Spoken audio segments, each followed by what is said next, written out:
नमस्कार, SPN9 news में आपका बहुत बहुत स्वागत है। उत्तर प्रदेश में योगी सरकार का नारा है कि उत्तर प्रदेश में हमने अपराधियों को खत्म कर दिया है, हमने अपराध को खत्म कर दिया है। बुलडोजर वाली राजनीति से अपराधी थर थर कांपते हैं, लेकिन आज भी उत्तर प्रदेश में कई ऐसी संगीन घटनाएं सामने आ जाती हैं जिसके बाद योगी सरकार पर सवाल खड़े हो जाते हैं। जब योगी सरकार की पुलिस को वाहवाही बटोरनी होती है तब ऐसे एनकाउंटर करती है मानो जैसे सच में ही बड़ा जुर्म कर दिया हो। लेकिन जब वही योगी सरकार की पोल खुलती है तो चारों खाने चित नजर आती है भारतीय जनता पार्टी। ऐसा ही एक मामला उत्तर प्रदेश में अब राजनीतिक गलियारों में गरमाया हुआ है। ये मामला है उत्तर प्रदेश के सुल्तानपुर में मंगेश यादव एनकाउंटर का। मंगेश यादव के एनकाउंटर पर जहां योगी की पुलिस का दावा है कि हमने एक अपराधी को डकैती के बाद एनकाउंटर कर दिया, सिर्फ और सिर्फ इस वजह से क्योंकि उसने सरेंडर नहीं किया। लेकिन विपक्ष की पार्टियों का दावा है कि मंगेश यादव का एनकाउंटर कर दिया और इससे पहले एक आरोपी ने खुद आत्मसमर्पण किया, सरेंडर किया तो उसे बख्श दिया। इसके साथ ही करीबन 12 बदमाश बताए जा रहे थे, वो अभी तक पकड़ में नहीं आए हैं। तो आखिरकार ये एनकाउंटर सिर्फ और सिर्फ इंसाफ दिलाना था या सिर्फ और अपनी छवि को दिखाना था?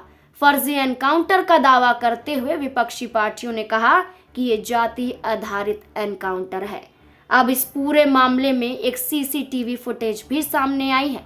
सीसीटीवी फुटेज में अब बड़े सबूत निकलते हुए नजर आ रहे हैं। बता दें कि सुल्तानपुर डकैती के वीडियो में साफ साफ दिखता है कि 28 अगस्त की दोपहर 12 बजे 5 लोग आते हैं। लुटेरे 2 बाइक पर सवार होकर आते हैं और मुंह को गमछे से लपेटकर दुकान में घुस जाते हैं। इसके बाद एक डकैत बाहर आता है और बाइक में रखा झोला लेकर जाता है।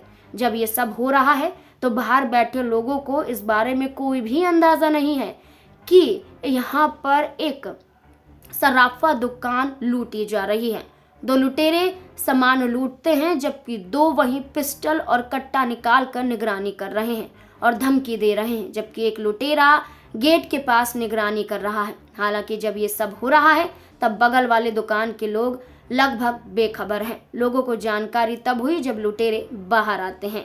वीडियो में क्या क्या दिख रहा है ये भी बताते हैं। सबसे पहले हरी शर्ट में एक लुटेरा बाहर आता है और बाइक को स्टार्ट करता है। उसके बाद डार्क ग्रीन शर्ट में दूसरा लुटेरा बैग लेकर भागता हुआ आता है, इसके हाथ में पिस्टल दिखती है। फिर हेलमेट लगाता हुआ तीसरा लुटेरा भी दिखता है जिसके हाथ में इतना बैग है जिसे संभाल पाना भी मुश्किल हो रहा है। इसी बैग में सारा लूटा हुआ माल है। इसके बाद 5वां लुटेरा आता है और बाइक से सब भाग जाते हैं। हालांकि किसी की भी पहचान कर पाना इस वीडियो के माध्यम से मुमकिन नहीं है। अब जो वीडियो सामने आए हैं इस आधार पर 5 लोग हैं, लेकिन जब जांच की जाती है, पूछताछ की जाती है तो लगभग यहाँ पर 11 से 12 लोगों का जिक्र किया जाता है। सीसीटीवी फुटेज में चेहरा ना दिखाई देने की वजह से पड़ताल सही तरीके से नहीं है, लेकिन अब इसकी जांच के आदेश आगे बढ़ते हुए नजर आ रहे हैं। अब देखना होगा कि क्या कुछ अब यहाँ पर नया मोड़ आता है।